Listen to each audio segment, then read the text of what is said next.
আজকে বাংলাদেশের রাজনীতির মাঠটা একটু বেশি উত্তপ্ত মনে হয়। একদিকে শেখ হাসিনার প্রায় আধা ঘন্টারও বেশি ফোন আলাপ ফাঁস হলো। শেখ হাসিনার একটি কল রেকর্ডেই যেন বিএনপি এবং সমন্বয়কদের ভয় ঢুকে গেছে। এবার আওয়ামী লীগরা আত্মপ্রকাশ ঘটাচ্ছেন, সবার মাঝে চলে আসবেন এবং সাধারণ মানুষ এখন আওয়ামী লীগকে আবার চাচ্ছেন, শেখ হাসিনা আবার দেশের সরকার আসুক। এই সরকার যদি ব্যর্থ হয়, ফাঁসির মঞ্চে হাসনাত আগে যাবে বিএনপি জামাতের লোকেরা। আমাদেরকে বলা হয় ফাঁসি পর্যন্ত আমাদেরকে অপেক্ষা করা লাগবে না, তার আগেই আমাদেরকে শেষ করে দেওয়া হবে। এই সরকার যাতে ঠিক মতো কাজ করতে না পারে, হাসিনা সরকার আবার দরকার, আবার আসুক, জনগণ আবার চাই, শুধু আমি না। সুদী ইউনূসের বিদায় ঘন্টা বেজে গেছে। আবাল টোকাই নাবালক সমন্বয়করা, এই উপদেষ্টারা, এই সুদী ইউনূস কখনোই এই দেশের নিরাপত্তা দিতে পারবে না। বাংলাদেশে এই মুহূর্তে হুমকি চলছে, যদি সোজা আঙুলে ঘি না ওঠে তাহলে আঙুল বেঁকা হয়। জুলাই আগস্টের অভ্যুত্থানের ব্যর্থ হওয়ার অর্থ কি দাঁড়ায়? ভারতীয়রা আবার আষ্টে পৃষ্ঠে বাংলাদেশে চেপে বসবে। অবাক হব না যদি হাসিনাকে আবার ব্যাক করানো হয়, অবাক হব না। ডক্টর মোহাম্মদ ইউনূস ব্যক্তিজীবনে যথেষ্ট সফল একজন উদ্যোক্তা, বিশ্বব্যাপী নাম সুনাম কামিয়েছেন। তবে রাজনীতির মাঠে বরাবরই তিনি অনুপস্থিত ছিলেন। সরকারকে যেমন ফ্যাসিস্টদের সাথে ফাইট করতে হয়, তাদের দোসরদের সাথে ফাইট করতে হয়, একইভাবে নিজেদের সাথেও ফাইট করতে। দর্শক শ্রোতা, ভিডিওর থাম্বনেল এবং টাইটেল দেখে ইতিমধ্যে আপনারা বুঝতে পেরেছেন যে আজকের কোন বিষয়টা ইঙ্গিত করতেছে, এবং ভিডিওর শুরুতে আপনারা ভিডিওর বিশেষ কিছু অংশ দেখতে পারলেন। বিস্তারিত জানার জন্য অবশ্যই ভিডিওটা না টেনে শেষ পর্যন্ত দেখতে থাকুন।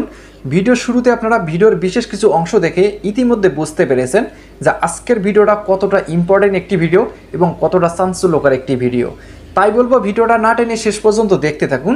এই বিষয়ে বিশেষভাবে বক্তব্য দিয়েছেন, সেই বিশেষ বক্তব্যগুলো শুনলেই আপনারা বিস্তারিত জানতে পারবেন। চ্যানেলে নতুন হলে অবশ্যই চ্যানেলটি সাবস্ক্রাইব করে নেবেন। তাহলে চলুন সেই বিশেষ বক্তব্যগুলো আগে শুনে আসি। জুলাই আগস্টে অনেকেই বুঝতে পারে নাই যে এই ষড়যন্ত্রকারীরা তাদের নিয়ে ষড়যন্ত্র করে একটা সাজানো গোছানো দেশে ধ্বংসলীলা চালাবে। যখন তারা বুঝতে পেরেছে ততক্ষণ অনেক দেরি হয়ে গেছে। এখন তারা বুক চাপড়ে আর্তনাদ করে কাঁদে যে আগেই ভালো ছিল, শেখ হাসিনাই ভালো ছিল। কারণ এখন তারা বিভিন্ন রকমভাবে হেনস্থার শিকার, মান অপমানের শিকার, বিভিন্ন তকমার শিকার। যেমন আনসারদেরকে বলা হচ্ছে আনসার লীগ, যারা জুলাই আগস্টের ষড়যন্ত্রে আহত হয়েছে তাদেরকে বলা হচ্ছে আহত লীগ। এই যে তকমা দেওয়া হচ্ছে, এতে কিন্তু তারা বিব্রত। তারা অত্যন্ত সৎ নিয়তে জুলাই আগস্টে আন্দোলন করতে গিয়ে তারা যে ষড়যন্ত্রের শিকার হয়েছে, জামাতি চালের শিকার হয়েছে, সেইটা তারা এখন বুঝতে পেরেছে।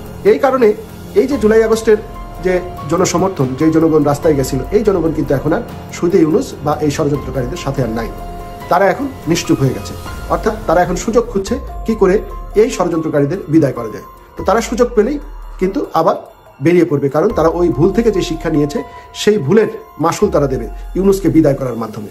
আরেকদিকে খেটে খাওয়া মানুষ, দিনমজুর, রিক্সাওয়ালা, শ্রমিক, তারা নিত্য পণ্যের ঊর্ধ্ব মূল্যের কারণে এখন ত্রাহি অবস্থা। তাদের সংসার চলছে না, তারা ওষুধ কিনতে পারছে না, বাসা ভাড়া দিতে পারছে না, বাচ্চাদের লেখাপড়ার খরচ জোগাতে পারছে না। আপনারা বিভিন্ন ভিডিওতে দেখেছেন সামাজিক যোগাযোগ মাধ্যমে। তারা কিন্তু এখন মুখ খুলেছে, বলছে আমরা আগেই ভালো ছিলাম, আমরা তো এটা চাইনি, এরকম দেশ চাই নাই। একটা অযোগ্য কুযোগ্য ষড়যন্ত্রকারী এসে এইভাবে দেশের সকল জিনিসের দাম বেড়ে যাবে, আমরা না খেয়ে থাকবে, এটা তারা চাইনি। তারাও এখন চায় সুদী ইউনূসের কবে বিদায় হবে। সারা বাংলাদেশের জনগণ এখন অনিরাপদ, তাদের কোথাও নিরাপত্তা নাই। মা বোন রাস্তায় বের হলে তাদের পোশাক আশাক নিয়ে কথা বলা হচ্ছে, তারা কেন হিজাব পরে নাই, তারা কেন বোরখা পরে নাই, এই প্রশ্ন তোলা হচ্ছে। অর্থাৎ তাদের এখন কোনো স্বাধীনতা নেই। এই ষড়যন্ত্রকারীরা ক্ষমতায় আসার পর সারা দেশে ছিনতাই, ডাকাতি, চুরি, রাহাজানি বেড়ে গেছে, ধর্ষণ বেড়ে গেছে, লুটতরাজ বেড়ে গেছে। এই যারা এই সমস্ত ঘটনার শিকার, তারা কিন্তু কোনো নিরাপত্তা পাচ্ছে না। থানায় গেলে তাদের মামলা নিচ্ছে না। এসব বিষয়ে তারা প্রতিবাদ করলে তাদের উপর নেমে আসছে অকথ্য নির্যাতন।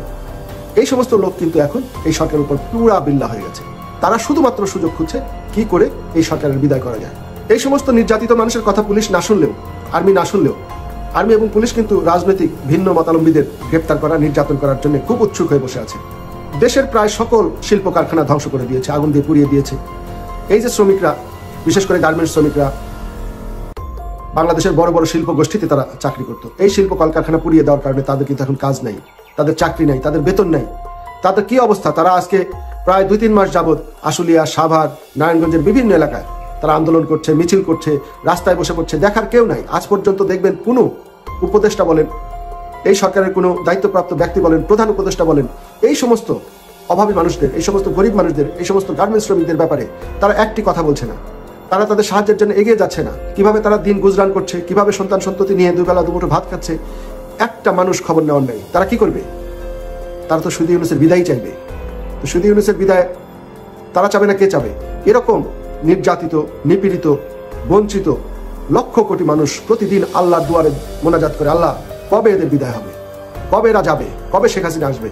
আজকে বাংলাদেশের রাজনীতির মাঠটা একটু বেশি উত্তপ্ত মনে হয়। একদিকে শেখ হাসিনার প্রায় আধা ঘন্টারও বেশি ফোন আলাপ ফাঁস হলো নতুন করে। একদিকে আল জাজিরায় ডক্টর ইউনূসের সাক্ষাৎকার নিয়ে ব্যাপক আলোচনা চলছে, আর একদিকে ঢাকা প্রায় অচল হয়ে গেছে। তিতুমির কলেজের শিক্ষার্থীদের নতুন আন্দোলন, তাদের তিতুমির কলেজকে ভার্সিটি ঘোষণা করতে হবে, ট্রেনে আক্রমণ করার ঘটনা ঘটেছে আমরা দেখেছি। সব মিলিয়ে ঢাকা শহর এক ধরনের বন্দি ছিল। সব মিলিয়ে রাজনীতির মাঠটা আজকে বেশ উত্তপ্ত। তবে এই ভিডিওতে ডক্টর ইউনূসের আল জাজিরার সাক্ষাৎকার নিয়েই মূলত কথা বলবো, যেখানে তিনি চমকপ্রদ কিছু কথা বলেছেন যেটা বাংলাদেশের রাজনীতিতে খুবই গুরুত্বপূর্ণ। সেই গুরুত্বপূর্ণ আলোচনা শুনতে আমাদের সাথে থাকুন দর্শক, পলিটিক্স টিভির নিয়মিত আয়োজনে।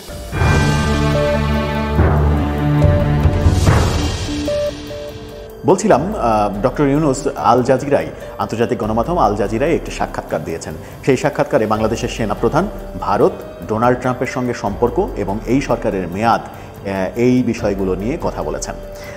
ইন্টারেস্টিং বিষয় হচ্ছে যে প্রথমবারের মতো এই সরকারের মেয়াদ কত দিন হবে সেই ব্যাপারে একটা স্পষ্ট কথা বলে দিলেন, যে কথার পরে আমার মনে হয় যে এখন বিএনপি, জামাত সব দলই একটু নড়ে চড়ে বসবে। তারা বোধহয় এখন আন্দোলনের প্রস্তুতি নেবে যে দ্রুত নির্বাচন চাই। সেই প্রসঙ্গে পরে আসছি, আগে একটু পুরনো বিষয়ে যাই। সব থেকে পুরনো বিষয় হচ্ছে শেখ হাসিনা 5 আগস্ট কিভাবে গিয়েছিলেন, সেই প্রসঙ্গে তিনি কথা বলেছেন এক প্রশ্নের উত্তরে। তিনি বলেছিলেন মব ধেয়ে আসছিল গণভবনের দিকে, জনতা ধেয়ে আসছিল গণভবনে। শেখ হাসিনা মব জাস্টিসের কবলে পড়তে পারেন। এরকম মুহূর্তে শেখ হাসিনা সেনাপ্রধানের সহযোগিতা চাইলেন, সেনাবাহিনীর সহযোগিতা চাইলেন। সেনাবাহিনী তাকে নিরাপদে ভারতে পাঠিয়ে দেওয়ার ব্যবস্থা, সেনাবাহিনীর সহযোগিতা নিয়ে তিনি নিরাপদে ভারতে গমন করলেন। ডক্টর মোহাম্মদ ইউনূস ব্যক্তি জীবনে যথেষ্ট সফল একজন উদ্যোক্তা, বিশ্বব্যাপী নাম সুনাম কামিয়েছেন। তবে রাজনীতির মাঠে বরাবরই তিনি অনুপস্থিত ছিলেন। প্রত্যেকটা রাজনৈতিক দলের সাথে এক ধরনের ভালো সম্পর্ক ছিল, কিন্তু রাজনীতির মাঠে সেই 111 সরকারের সময় একটা দল ঘোষণার পর থেকে সেখান থেকে আবার সরে আসা, অ্যান্ড তারপর বাংলাদেশ আওয়ামী লীগের সাথে এই যে দীর্ঘদিন ধরে আওয়ামী লীগ ওনাকে কুপকাত করার চেষ্টা, বা তিনারও মনে মনে যে ক্ষোভ ছিলেন, দিন শেষে সরকার পতনের আগ মুহূর্তে তিনিও কিন্তু আওয়ামী লীগের বিপক্ষে কথা বলেছিলেন, বক্তব্য দিয়েছিলেন। এরপর তিনি ক্ষমতা গ্রহণ করেন। এখন ক্ষমতা গ্রহণের পর সবচেয়ে বড় চ্যালেঞ্জিং যে ইস্যুটা, সেটা হচ্ছে শেখ হাসিনার বিচার কার্যক্রম পরিচালিত করা। আদালত থেকে ইতিমধ্যেই শেখ হাসিনার নামে গ্রেপ্তারি পরোয়ানা বের হয়ে গেছে। পুলিশের মাধ্যমে ইন্টারপোল, ইন্টারন্যাশনাল পুলিশেরকে আপনার রেড অ্যালার্ট জারি করা হয়েছে যেন শেখ হাসিনাকে গ্রেপ্তার করে বাংলাদেশে আনা হয়। এখন প্রশ্ন হচ্ছে, শেখ হাসিনাকে গ্রেপ্তার করে অথবা ভারতের থেকে কূটনীতির মাধ্যমে শেখ হাসিনাকে বাংলাদেশে ফিরিয়ে আনার যেই বক্তব্য সরকার দিচ্ছেন, এটা আসলে কতটুকু বাস্তবায়ন করবেন? কেউ কেউ বলছেন যে না, এটা সরকার বাস্তবায়ন করবে, কারণ দেশের যারা আওয়ামী লীগ সরকারের সময় নির্যাতিত হয়েছে, এই জুলাই আগস্টে যারা অত্যাচারিত হয়েছে, নিহত হয়েছে, আহত হয়েছে, প্রত্যেকেরই দাবি যে শেখ হাসিনাকে বাংলাদেশে এনে বিচার করতে হবে। কেউ কেউ দাবি করছেন ফাঁসি দিতে হবে, কারণ তিনি যে অপরাধ করেছেন সেগুলা ক্ষমার অযোগ্য হিসেবেই একদল বলছেন। এখন এই মুহূর্তে তার এই বিচারিক কার্যক্রমকে বাস্তবায়ন করতে গেলে প্রথম যেটা দরকার সেটা হচ্ছে শেখ হাসিনাকে বাংলাদেশের মাটিতে হাজির করানো। এখন কেউ কেউ বলছেন যে যদি তাকে বাংলাদেশের মাটিতে হাজির করানো হয়, তাহলে যে উদ্ভূত পরিস্থিতির সৃষ্টি হবে, সেই পরিস্থিতিকে সামাল দেওয়ার জন্য সরকার কতটুকু প্রস্তুত আছে। এখন বিষয়টা হচ্ছে কি, আপনি এই মুহূর্তে ইউনূস সাহেব সময় থাকতে সাবধান হয়ে যান। আমরা অনেকেই সম্মান করি, আন্তর্জাতিক খ্যাতিমান, ওইটা দিয়ে কোনো কাম হবে না। এখন তো মনে হচ্ছে আপনার একটা বোঝা। শেখ হাসিনা গেছে, ফেসিস্ট গেছে, মাফিয়া গেছে, ইউনূসের নেতৃত্বে আরেকটা বোঝা যেন আমাদের মাথায় চেপে বসছে। যে হাইকোর্ট আদেশ দিল ঘরে ঘরে বঙ্গবন্ধুর ছবি তুলতে হবে, সে হাইকোর্টে এখন বঙ্গবন্ধুর ছবি নাই। যারা রায় দিয়েছে আপিল কোর্টে, 1 নম্বর কোর্টে গিয়ে দেখবেন বঙ্গবন্ধু নাই, হারিয়ে গেছে। সমস্ত জেলা আদালতে। দর্শক শ্রোতা, আশা করি আপনারা মনোযোগ সহকারে বক্তব্যগুলো শুনতে পেরেছেন এবং বিস্তারিত জানতে পারছেন। বর্তমান সময়ে বাংলাদেশের যে একটি অবস্থা খুবই ভয়াবহ। ইতিমধ্যে সকলেই মন্তব্য করতেছেন রাজপথে নেমেছে ছাত্রলীগের নেতারা। তার কারণ একটি, সেটি হচ্ছে 16ই ডিসেম্বর শেখ হাসিনা বাংলাদেশে আসবেন এবং শেখ হাসিনা বাংলাদেশে ঢোকার আগেই ডক্টর ইউনূস সহ সকল উপদেষ্টারা এবং সমন্বয়করা দেশ ছেড়ে পালিয়ে যাবেন। বর্তমান সময়ে বাংলাদেশের যে অবস্থা তৈরি হয়ে গিয়েছে উপদেষ্টা এবং সমন্বয়কদের মধ্যে খুবই ভয়াবহ। অনেকেই বলতেছেন ডক্টর ইউনূস কোনোভাবেই বাংলাদেশের মধ্যে টেকতে পারবে না, কেননা ডক্টর ইউনূস নিজেই একজন স্বৈরাচারী। দর্শক শ্রোতা, অনেকেই বলতেছেন আসল স্বৈরাচারী ডক্টর ইউনূস এবং শেখ হাসিনাকে সবাই ভুল বুঝেছেন। দর্শক শ্রোতা, এই বিষয়গুলি নিয়ে যদি আপনাদের কোনো মতামত থাকে অবশ্যই আপনাদের মূল্যবান মতামতগুলি কমেন্ট বক্সে লিখবেন। তো ধন্যবাদ সকলকে, নেক্সট ভিডিওতে দেখা হবে। আল্লাহ হাফেজ।